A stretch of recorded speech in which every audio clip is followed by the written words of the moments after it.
আসসালামু আলাইকুম। আপনার কি কখনো বিশ্বাস হয় এই জায়গাটি তৈরি করা হয়েছে শুধুমাত্র সাপকে কেন্দ্র করে? সাপের হাত থেকে রক্ষা পাওয়ার জন্যই এই জায়গাটি নাকি তৈরি করা হয়েছিল? আমার বিশ্বাসই হচ্ছিল না আমি ১৫০০ বছরের পুরনো ইটকে স্পর্শ করছি। আপনার এখানে সর্বোচ্চ কত আর সর্বনিম্ন কত পান পাওয়া যায়? নিম্ন 10 টাকা পিস আর উপরে 100 টাকা পিস। নিম্ন 10 টাকা আর উপরে 100 টাকা।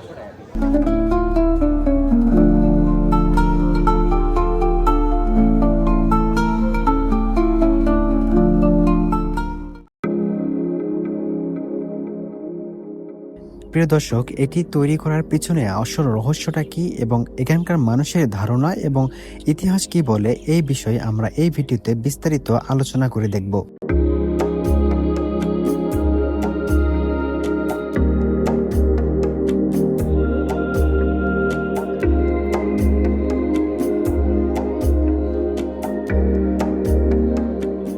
প্রিয় দর্শক, আমি আপনাদেরকে নিয়ে এসেছি বগুড়ার এমন একটি জায়গায় যার নাম শুনলেই চোখের সামনে ভেসে ওঠে বেহুলা আর লক্ষিন্দারের করুণ প্রেম কাহিনী। এই জায়গাটির নাম বেহুলার বাসর ঘর। কিন্তু প্রশ্ন হলো, এটা কি সত্যি বেহুলার বাসর ঘর নাকি ইতিহাসে লুকিয়ে থাকা অন্য কোনো গল্প? আজকের ভিডিওতে আমরা সেটাই জানব। বেহুলার বাসর ঘর অবস্থিত বগুড়া জেলার গোকুল গ্রামে। বগুড়া শহর থেকে প্রায় 10 কিলোমিটার উত্তরে এবং মস্থান থেকে মাত্র 2 কিলোমিটার দক্ষিণে এই ঐতিহাসিক স্থানটি অবস্থান করছে। চাইলে আপনি খুব সহজে সিএনজি বা রিক্সা অথবা বাইকে চড়ে এখানে আসতে পারেন। এখানে প্রবেশ করতে হলে আপনাকে অবশ্যই নির্ধারিত মূল্যে একটি টিকিট গ্রহণ করতে হবে।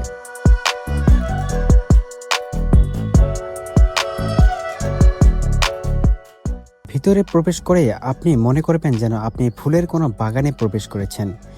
এখানে বিভিন্ন ধরনের ফুল আমি দেখতে পেয়েছি, যে ফুলগুলো এই জায়গাটাকে অনেক সুন্দর এবং অনেক আকর্ষণীয় করে তুলেছে। আসলে এই জায়গাটি দেখতে এতটাই সুন্দর যে আপনি নিজে চোখে না দেখলে কখনোই কল্পনাই করতে পারবেন না। এখানে ঘুরতে এসে এর উপরে উঠে ছবি ওঠার নেই এমন একজন লোক খুঁজে পাওয়া মুশকিল। তবে আমার সবথেকে বেশি ভয় লেগেছে এখানে ওঠার সময়। এখানে উঠতে গেলে আপনাকে অবশ্যই কিছু সাবধানতা অবলম্বন করতে হবে, কারণ এখানে ওঠার জন্য তেমন ভালো কোনো পথ নেই। আপনাকে এই সরু একটা স্থান দিয়ে কিন্তু উপরে উঠতে হবে। তো সবসময় আপনার পাকে একটু সতর্কভাবে ফেলতে হবে এবং দেখে শুনে ফেলতে হবে, কারণ আপনার একটা ভুল পদক্ষেপ আপনার জীবনের অনেক বড় একটা ক্ষতির কারণ হয়ে দাঁড়াবে। তাই এখানে ওঠানামার সময় অবশ্যই সাবধান থাকতে হবে। আমি যতই উপরের দিকে উঠতেছি ততই আমার মনের ভিতরে একটা অন্যরকম অনুভূতি সৃষ্টি হচ্ছে। বলতে বলতে আমি এর সর্বোচ্চ চূড়ায় উঠে গেলাম। এখানে ওঠার পর এর চারপাশে দৃশ্য এতটাই সুন্দর, আমি সেটা কখনোই কল্পনা করতে পারিনি। এর উপরে উঠলেই এর আসল সৌন্দর্য আপনি লক্ষ্য করবেন। এখানে প্রতিদিনই প্রায় অসংখ্য দর্শনার্থী দেখতে আসেন, তবে বিশেষ করে ছুটির দিনগুলোতে এখানে অনেক ভিড় থাকে। অনেক দূর দূরান্ত থেকে অনেক মানুষ তারা দেখতে আসে, কেউ বা ছবি তুলতে আসে, কেউ বা এখানে কিছু সময় কাটাতে আসে। এর চারপাশের দৃশ্য আপনাকে এতটাই মুগ্ধ করবে যে আপনিও চাইবেন এখানে কিছু সময় থেকে যাই। তবে আমি যেটা মনে করি, এটি বাচ্চাদের খুবই পছন্দের একটা জায়গা হতে পারে। তবে আমি এখানে এসে যেটা লক্ষ্য করছি, বাচ্চাদের থেকে বড়দের বেশি এখানে আনাগোনা।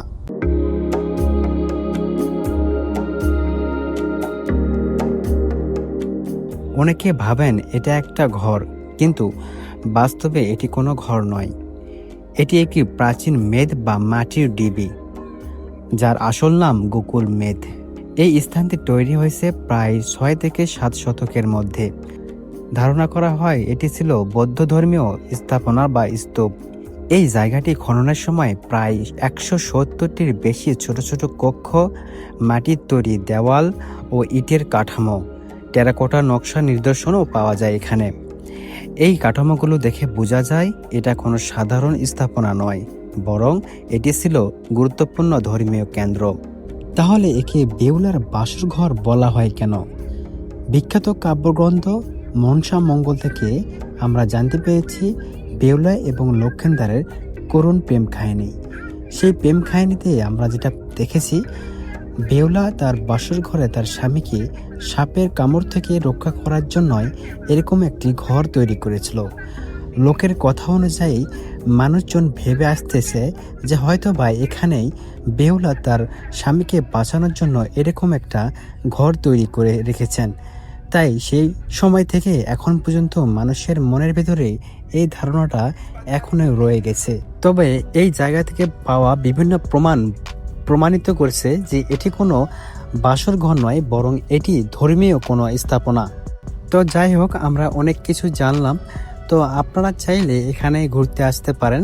এই জায়গাকে কেন্দ্র করে সামনে বিভিন্ন ধরনের দোকানপাট বসেছে, যে দোকানগুলোতে অনেক ধরনের জিনিসপত্র আপনারা দেখতে পারবেন। নিত্য প্রয়োজনীয় সামগ্রী এবং বিভিন্ন ধরনের খাবার আপনাদেরকে মনোরঞ্জন করবে।